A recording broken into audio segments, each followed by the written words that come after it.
Chito Miranda, dinepensahan ang asawang si Neri Naig sa gitna ng mga issue sa batas. Matapang na dinepensahan ni Chito Miranda ang asawa niyang si Neri Naig matapos itong maakusahan ng iba't ibang kaso. Ayon sa ulat, inaresto si Neri dahil sa 14 na nakaso ng paglabag sa Securities Regulation Code, estafa, at syndicated estafa. Sa kabila ng mabibigat na paratang, iginiit ni Chito na palaging tapat at matulungin ang kanyang asawa.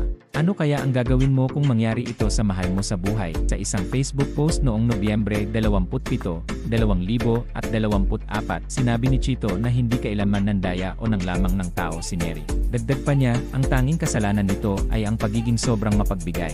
Kahit naaabuso na siya ng iba, sa kabila ng mga pangyayari, ipinaubaya raw ni Neri ang lahat sa Diyos. Paano kaya maiiwasan ng mga kilalang personalidad ang ganitong klaseng sitwasyon? Ibinahagi rin ni Chito na may kaugnayan ang mga kaso ni Neri sa pagiging endorser nito ng isang produkto. Tinutukoy niya ang isang kumpanya at tao na di umano'y gumamit sa imahe ni Neri upang makaakit ng mga investor. Bukod dito, sinabi niyang wala silang natanggap na abiso tungkol sa kaso, dahilan para hindi magawa ni Neri na may pagtanggol ang sarili. Makatarungan ba na maakusahan ang isang tao nang walang sapat na abiso? Kinumpirma ng Southern Police District, SPD, ang pagkakaaresto kay Neri at naglabas ng commitment order mula sa Pasay Regional Trial Court. Inaresto siya sa Pasay City noong Nobyembre 23 at naharap sa piyansang P1.7 milyon para sa securities violation. Gayunpaman, hindi pwedeng piyansahan ang syndicated estafa. Patuloy pa rin ang panalangin ni Chito na malutas na ang issue. Sa tingin mo, maibabalik pa kaya ni Neri ang tiwala ng publiko sa kanya bilang negosyante?